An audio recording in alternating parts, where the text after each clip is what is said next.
your very own channel. I hope you all are doing absolutely fine. So approximately 15 days left for our CA Foundation exams. मुझे पता है अभी बहुत सारा panic है, stress है, टेंशन है, कंफ्यूजन है, नर्वसनेस है और नॉर्मल है ना, CA की एग्जाम्स है, नॉर्मल है. Learn to accept this stress, take a deep breath and make sure जो करना है अभी 100% एफर्ट्स के साथ करना है. और इस वीडियो में मैं आपको 5 चीजें बताऊंगी जिससे आपके हर सब्जेक्ट में 15 to 20 मार्क्स बढ़ सकते हैं. Yes, you heard me right. ये मैं नहीं बोल रही हूँ. This is after the experience, after talking to so many students on personal counselling calls या फिर वीडियोज या कॉमेंट्स, लोगों के साथ जो भी मैं इंटरेक्ट करती हूँ. This is after that research. तो ये 5 चीजें ट्राइड एंड टेस्टेड है. आप भी ट्राई करो एंड देखना आपके 15 to 20 मार्क्स हर सब्जेक्ट में बढ़ सकते हैं. एंड ऐसे ही बहुत सारे videos guys, motivational, to push you, tips and tricks, last moment tips and tricks to boost you, to push you, इस चैनल पे आते रहेंगे. तो चैनल को सब्सक्राइब नहीं किया है तो किस चीज का वेट कर रहे हो? Subscribe and hit that bell icon. So the very first thing here is, सबसे पहली चीज जो आपको करना है, make the first 2 papers as your ace cards. आपको अभी तक पढ़ाई हुई है नहीं हुई है मुझे नहीं पता, बट अभी ये जो फ्यू डेज है इसमें आपका मेन एजेंडा होना चाहिए कि पहले 2 पेपर्स अकाउंट्स एंड लॉ मेरे बहुत सॉलिड होने चाहिए, रॉक सॉलिड होने चाहिए.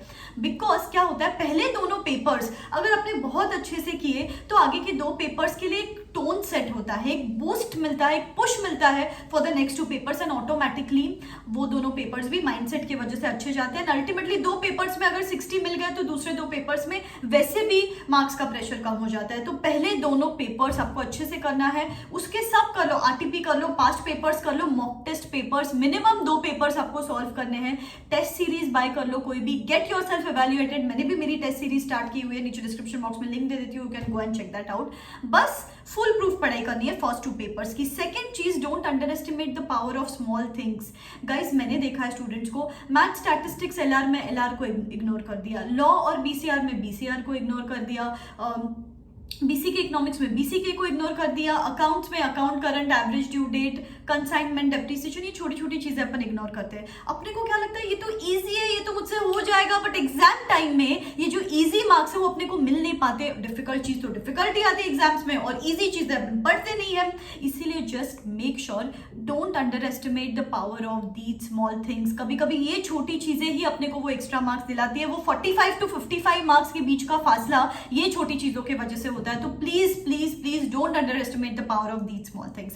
थर्डली, ये बात ध्यान में रखो, इंस्टीट्यूट आपके माइंडसेट के साथ खेलने वाला है. तो अभी से ही आपका सबकॉन्शियस माइंड को आपको ट्रेन करना है कि पहले 2 क्वेश्चंस जो रहने वाले हैं एग्जामिनेशंस में वो डिफिकल्ट होने वाले हैं, वो बाउंसर होने वाले हैं. इंस्टीट्यूट को लगता है कि आपको पहला क्वेश्चन नहीं आया, दूसरा क्वेश्चन नहीं आया तो बच्चे की टाइट फिश उधर ही हो जाती है, वो आगे पढ़ाई ही नहीं करता है, आगे का पेपर ही नहीं देता है.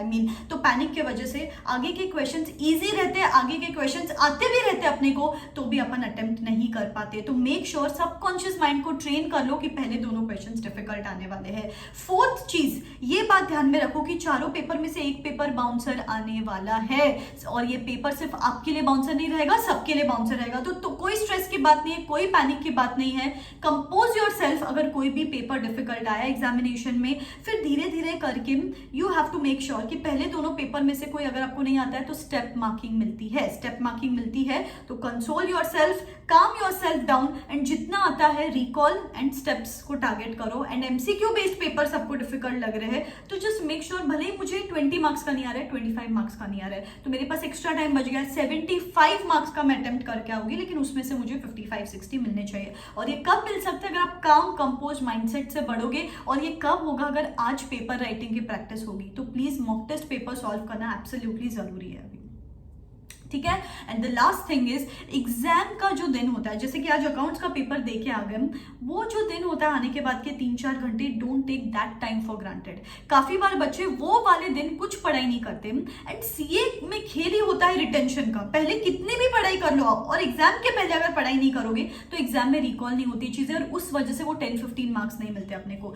तो अगर वो 3-4 घंटे टेकन फॉर ग्रांटेड नहीं लोगे तो you will guaranteedly get those 10-15 marks extra. तो ये छोटी छोटी चीजें हैं गाइस, इसके लिए आपको ज्यादा एफर्ट भी नहीं डालना है, बट रिमाइंडर्स देने खुद को. भले ही पेपर सॉल्विंग का, भले उस दिन को टाइम टेकन फॉर ग्रांटेड मत लो. छोटी छोटी चीजें, बीसीआर बीसीके को टेकन फॉर ग्रांटेड मत लो. एग्जामिनेशन में जाके सबकॉन्शियस रिमाइंडर दो, 1-2 क्वेश्चन डिफिकल्ट आते हैं तो सर्टनली ये छोटी छोटी चीजें, but sometimes small things lead to big results.